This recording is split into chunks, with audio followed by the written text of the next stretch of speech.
दोस्तों, महाभारत के युद्ध में अर्जुन से भी तेजस्वी वीर योद्धा थे, लेकिन उन्हें किसी न किसी ने छल से, या कहें कि भगवान श्री कृष्ण या आचार्य द्रोण के द्वारा उन्हें कहीं न कहीं धोखे से परास्त जरूर किया गया है। तो आज हम आपको एक ऐसे ही वीर योद्धा की कहानी सुनाने वाले हैं जिसे शायद आप लोग नहीं जानते हैं। दोस्तों, आचार्य द्रोण को राजकुमारों की शिक्षा दीक्षा के लिए गुरु नियुक्त किया गया और आचार्य द्रोण राजकुमारों को विधिवत शिक्षा दीक्षा ग्रहण करने लगे। आचार्य द्रोण के सभी शिष्यों में से सबसे प्रिय शिष्य अर्जुन ही थे और अर्जुन के उपरांत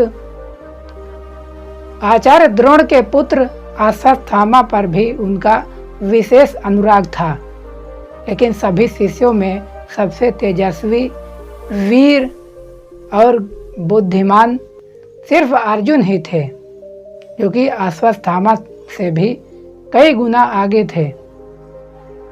एक दिन की बात है कि आचार्य द्रोण अपने सभी शिष्यों सहित भोजन कर रहे थे शाम के समय, और भोजन के उपरांत जैसे ही वह भोजन कर रहे थे तभी अचानक हवा का झोंका आता है और दीपक बुझ जाता है।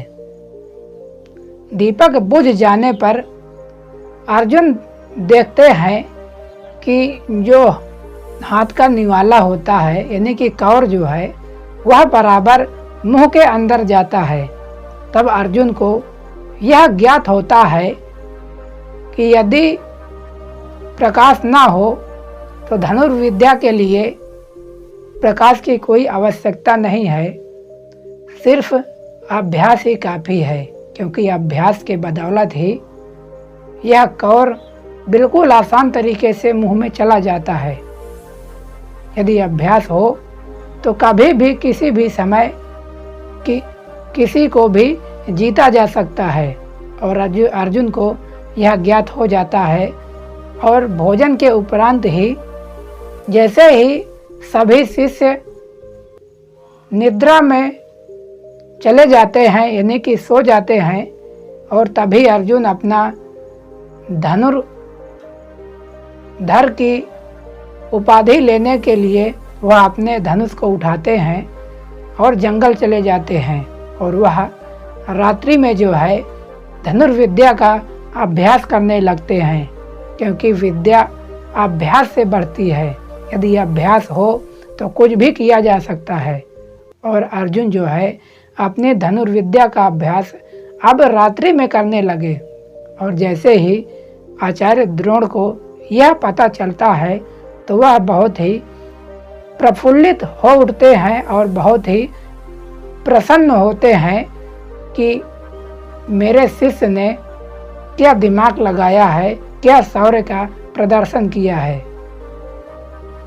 और होते करते बहुत दिन इसी तरह बीत जाते हैं, और आचार्य द्रोण जो है अर्जुन को तलवार, भाला और बहुत सारी विद्याओं का ज्ञान जो है अर्जुन को आचार्य द्रोण सहस्त्र प्रदान कर देते हैं, और सभी विद्याओं में अर्जुन को बहुत ही अच्छी तरह से निपुण कर देते हैं, ताकि अर्जुन कभी फेल ना हो सके और उनको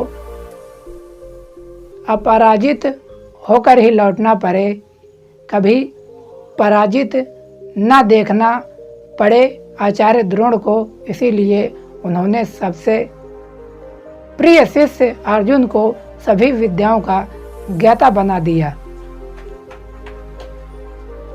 और एक दिन की बात है कि आचार्य द्रोण अपने सभी शिष्यों सहित एक नदी के समीप जाते हैं और स्नान करने के लिए।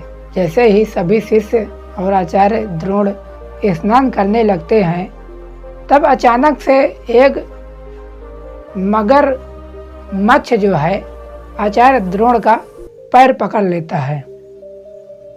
और जैसे ही वह आचार्य द्रोण का पैर पकड़ लेता है, तब अर्जुन तुरंत ही नदी से निकलकर आते हैं और जो है अपना धनुष उठा करके उस मगरमच्छ का जो है मुंह तीर से भर देते हैं।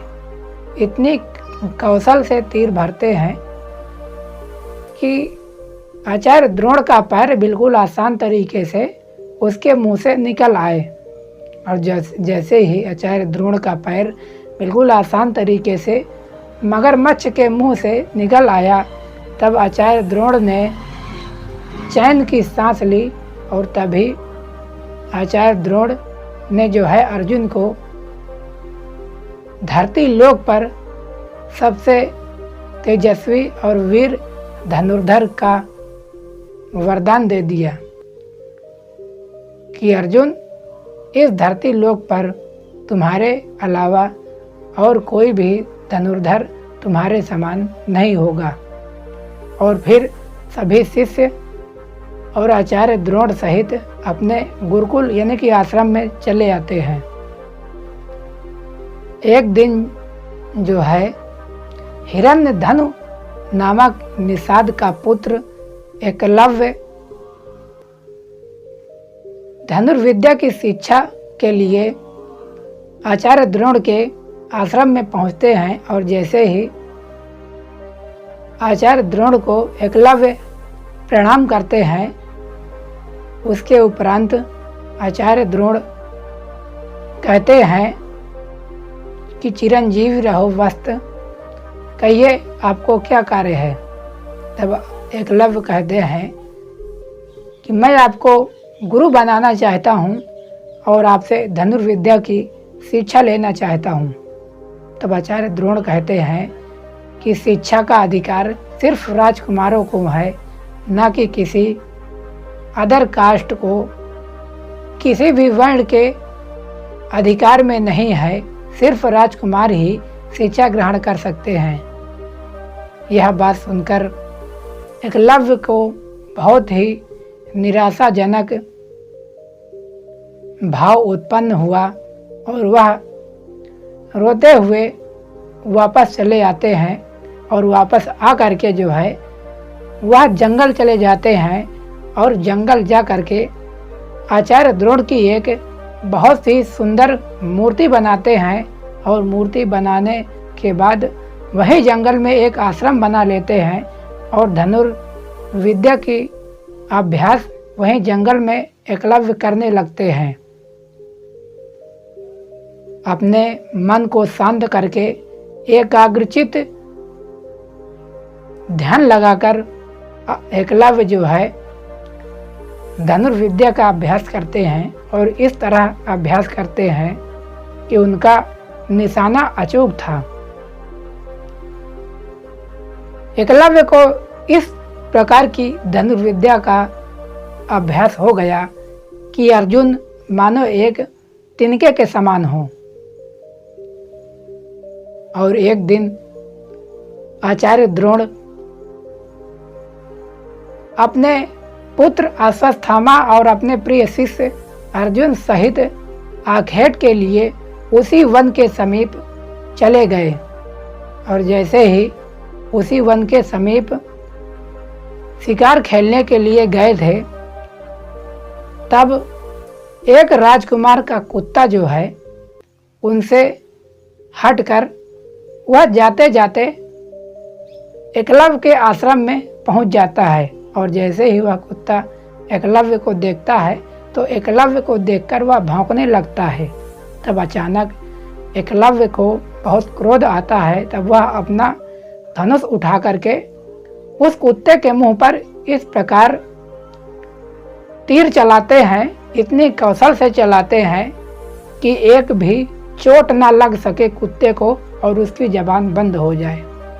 अर्थात एकलव्य ने तीर से उस कुत्ते का मुंह भर दिया और कुत्ता भौंकना बंद कर दिया और वह फिर अपने राजकुमारों के पास चला आया।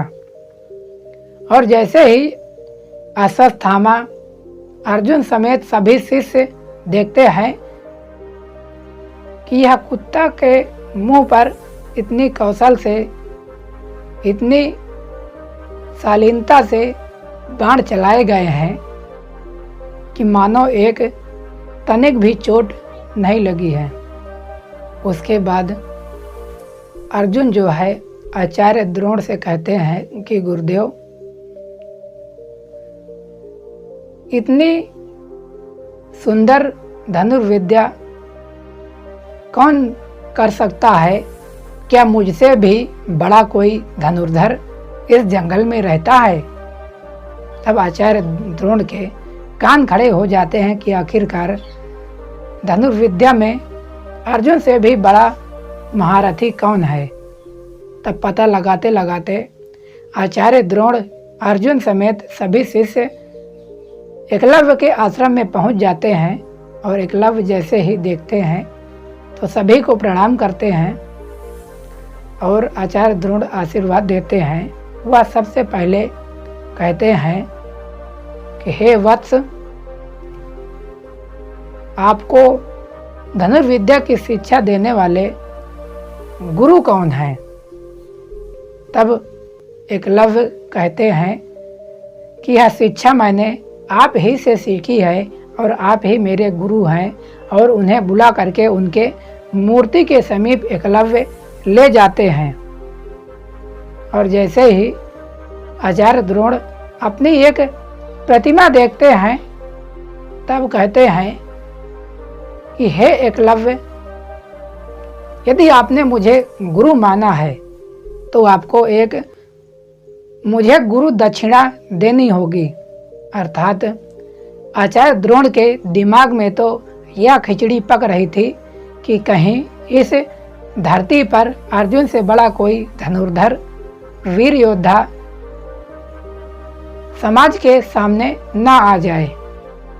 तो इसी लाज को बचाने के लिए, वरदान की रखवाली के लिए वह एकलव्य से ऐसा प्रश्न करते हैं। और एकलव्य कहते हैं कि हे गुरुदेव, आप जो भी मांगेंगे मैं उसे देने के लिए तैयार हूँ। आप गुरु दक्षिणा में कुछ भी मांग सकते हैं। तब आचार्य द्रोण गुरु दक्षिणा में एकलव्य का दाहिने हाथ का अंगूठा मांग लेते हैं और एकलव्य जो है अपने दाहिने हाथ का अंगूठा जो है बाएं हाथ से तलवार लेकर सहर्ष आचार्य द्रोण को गुरु दक्षिणा में दाहिने हाथ का अंगूठा दे देते हैं, जिसके फलस्वरूप वह उस प्रकार धनुर्विद्या में जो महारत हासिल की थी, और 4 उंगलियों से भला कौन तीर चला सकता है। और आचार्य द्रोण गुरु दक्षिणा लेकर अपने गुरुकुल आश्रम चले जाते हैं। और उधर एकलव्य जो है अब पैर से धनुर्विद्या का अभ्यास करने लगते हैं।